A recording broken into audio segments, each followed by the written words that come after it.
What drives me to keep doing the work that I do, I guess it's being a voice for stolen generation people, advocating for them, and continue to fight the fight for stolen generation people right across Western Australia, but also right across Australia as well, and ensure that all Australians are learning the truth about the genocide that took place here in this country. I think the nomination will allow us to be more free to tell the truth and educate those people that are unsure.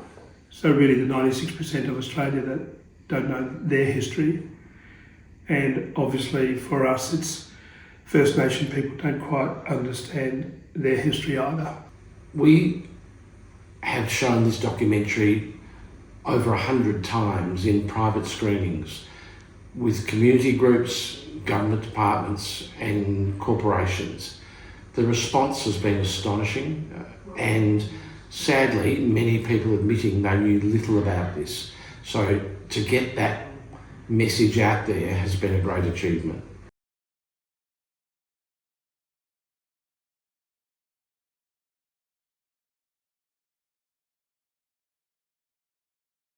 Personally, I'm motivated by the challenge of making what seems impossible stories possible. In Killjoy, we wanted to normalise the conversation around family violence, and we wanted to talk and shed light on the lack of support for children bereaved by family homicide. I like the challenge to use what tools we have to try and make meaningful change. I think it's the sting of injustice that drives me to do the work I do. As a child, I was bullied a lot at school, which meant that I spent a lot of time alone. And I needed to find a way through that experience that wasn't just about demonizing the world. So I think I found a way to see the good and the bad in people.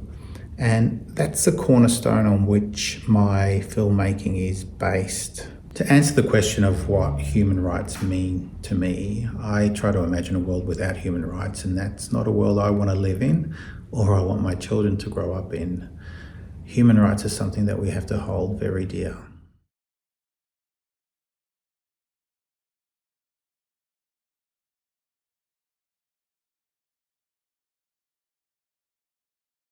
My name is Ivan Omani and I'm the founder of In Films, the production company behind Unbreakable, the Yelena Dokic story. What I hope that we've achieved with this film is to give a much fuller picture of that story. Yelena's book was all written from the first person. It was all her experience.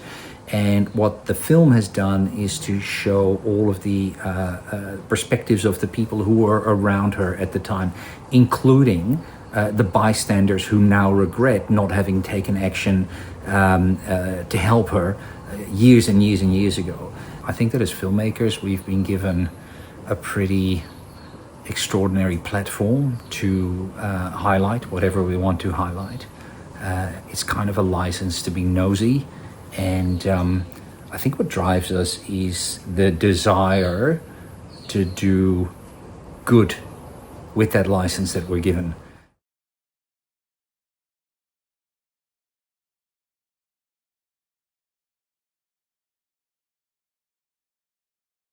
Being selected as a finalist was a huge thrill. I think journalism that recognises human rights, that champions the rights of others, is some of the most profound and important work we can do.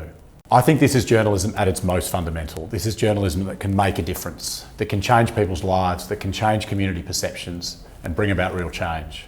Often the difference that's made with these kinds of stories can feel marginal, can feel almost imperceptible, but it's never nothing. It's always something. It's always changing the conversation. It's always changing community perceptions. It's putting pressure on governments and authorities where they need to be held to account.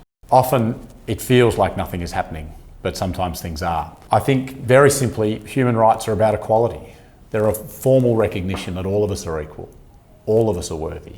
And in an increasingly unequal and inequitable world, that's always worth fighting for. That's always worth reminding people of.